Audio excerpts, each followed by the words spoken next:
Hai, Assalamualaikum warahmatullahi wabarakatuh. Selamat datang kembali di mata pelajaran sosiologi. Di kesempatan kali ini, Bunda akan membahas materi yang menjadi dasar dari ilmu sosiologi. Materi apa? Yap, interaksi sosial. Interaksi sosial itu terjadi karena memang pada hakikatnya manusia itu saling membutuhkan satu sama lain. Banyak berbagai kebutuhan seperti makan, pendidikan, dan lain sebagainya yang memang tidak bisa kita penuhi sendiri. Salah satu contohnya adalah ketika kita ingin memperoleh pendidikan ya, otomatis kita membutuhkan seorang guru, kemudian di dalamnya juga ada kepala sekolahnya, bahkan sampai orang-orang yang membantu di dalam kegiatan belajar mengajar, begitu ya.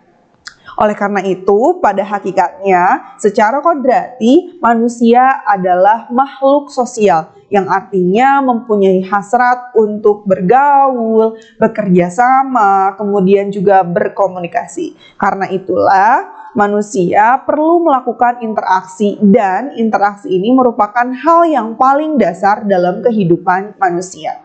Kalau secara definisi nih ya, interaksi sosial itu apa sih Bun? Interaksi sosial itu adalah hubungan timbal balik yang dilakukan antar individu, individu dengan kelompok maupun kelompok dengan kelompok. Ingat ya, kata kuncinya adalah hubungan timbal balik. Artinya memang di dalam hubungannya ada yang memberikan stimulus atau memberikan aksi dan juga ada yang memberikan respon atau reaksi. Oke, kalau tadi kita sudah membahas definisi dari interaksi sosial, selanjutnya yang akan kita bahas adalah syarat-syarat interaksi sosial. Artinya memang ini menjadi syarat wajib atau kriteria yang harus dipenuhi ketika memang interaksinya akan terjadi. Kalau menurut Surjono Sukanto, interaksi sosial tidak terjadi apabila tidak memenuhi syarat-syarat ini. Syarat-syaratnya ada apa aja?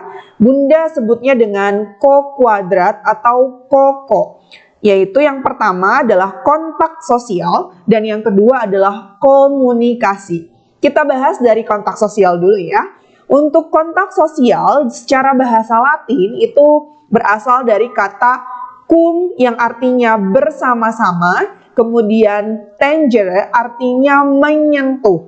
Nah, kalau secara bahasa Latin bisa kita artikan bahwa yang disebut dengan kontak sosial artinya bersama-sama menyentuh.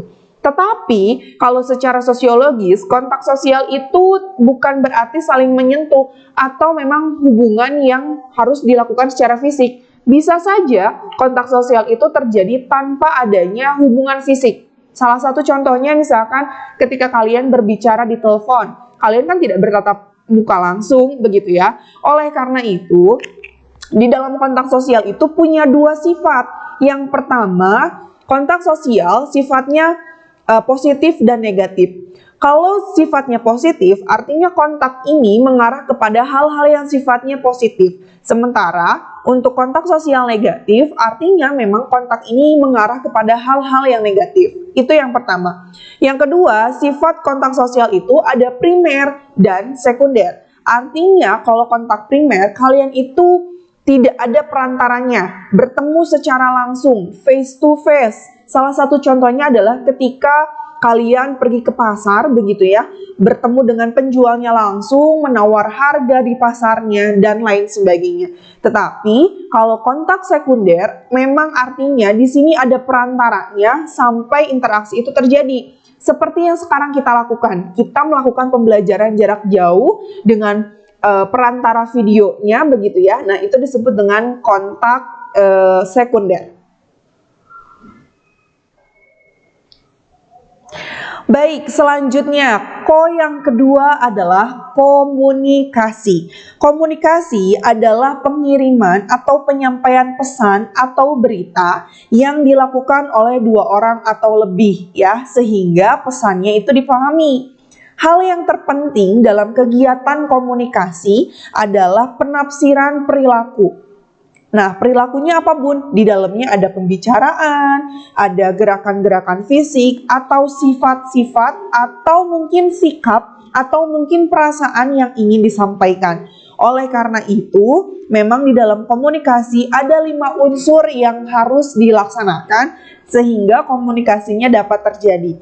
Yang pertama adalah komunikator. Komunikator ini adalah orang yang menyampaikan pesan, orang yang ingin menyampaikan pesannya. Itu komunikator. Kemudian yang kedua adalah komunikan. Berarti adalah orang yang menerima pesannya. Kemudian yang ketiga adalah pesan, yaitu sesuatu yang ingin disampaikan. Pesannya itu bisa berupa instruksi, perasaan, dan lain sebagainya. Kemudian juga ada media, yaitu ada perantaranya untuk menyampaikan pesan. Medianya bisa melalui lisan, tulisan, gambar, atau film. Dan yang terakhir adalah efek. Artinya memang ketika sudah berjalan komunikasinya ada responnya. Ada sesuatu yang diharapkan dari orang yang kita ajak bicara. Contohnya adalah ketika kalian berbicara dengan orang, pasti nanti orang tersebut akan memberikan respon, entah dalam bentuk senyum, saran, nasihat, dan lain sebagainya. Berbeda kondisinya ketika misalkan kalian memecahkan sesuatu barang. Barang itu tidak memberikan respon apapun begitu ya. Kan serem ya. Misalkan kita memecahin vas bunga, tiba-tiba vas bunganya marah-marah. Nah, itu kan serem sendiri ya. Nah, kegiatan di mana memang tidak adanya hubungan timbal balik itu tidak disebut dengan interaksi sosial. Nah, kalau tadi kita sudah bahas kontak dan komunikasi, apakah bisa, Bun, kontak terjadi tanpa adanya komunikasi? Menurut kalian bisa nggak? Bisa. Salah satu contohnya begini, orang Batak nih ya, ketemu sama orang Sunda. Kontaknya jadi nggak? Jadi, karena bisa jadi mereka bertatap muka, saling senyum, orang Batak ngomong pakai bahasa Batak misalkan ya, tapi tidak dipahami sama si orang Sunda ini. Komunikasinya berjalan tidak? Tidak. Oleh karena itu, kalau kontak tidak terjadi komunikasi atau kontak tanpa adanya komunikasi, bahkan atau misalkan kontaknya berjalan tapi komunikasinya tidak bisa difahami atau misalkan tidak terjadi, itu bisa kita artikan bahwa interaksi sosialnya itu tidak berjalan, bahkan mungkin tidak ada apa-apanya. Jadi, Bunda tegaskan sekali lagi bahwa dalam interaksi sosial itu perlu adanya kontak dan komunikasi, ya. Mungkin bisa terjadi di perjalanan ada miskomunikasi. Miskomunikasi ya, misalkan instruksinya apa atau misalkan yang dijalankannya apa. Misalkan nih Bunda beri instruksi sama kalian harus mengerjakan 1 sampai 5, tetapi ada Ananda yang mengerjakan 1 sampai 3. Mungkin bisa jadi instruksinya kurang jelas, kurang difahami, dan lain sebagainya. Oleh karena itu, ketika ada sesuatu informasi, tolong berikan respon, tolong berikan entah itu dalam bentuk pemahaman atau mungkin pertanyaan apabila memang tidak dimengerti. Sampai situ difahami ya? Nah, dalam komunikasi ternyata juga ada 2 bentuk. Yang pertama adalah komunikasi primer dan komunikasi sekunder. Kalau komunikasi primer artinya memang komunikasi ini dilakukan secara tatap muka, secara face to face, kita berhadapan langsung dengan komunikannya begitu ya. Tetapi kalau komunikasi sekunder ada perantaranya begitu. Ada media yang menjadi perantaranya.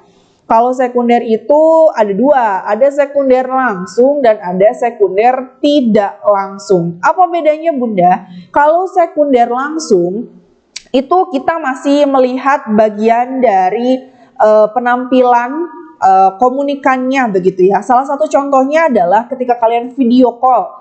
Kita tuh masih bisa melihat bahwa dia sedang berbicara dengan kita, meskipun itu melalui perantara handphone begitu ya, atau telepon, kita masih bisa mendengar suaranya begitu jelas. Itu sekunder langsung. Artinya memang kita masih mendengarkan atau melihat bagian dari penampilan fisik dari lawan bicara kita. Tetapi berbeda dengan komunikasi sekunder tidak langsung, kita benar-benar tidak melihat lawan bicara kita. Contohnya kayak misalkan text message ya, SMS atau via line. Kita kan nggak tahu dia itu mengetik SMS-nya dalam keadaan seperti apa, mimik mukanya seperti apa, dan bagaimana kondisinya ya. Itu sekunder tidak langsung.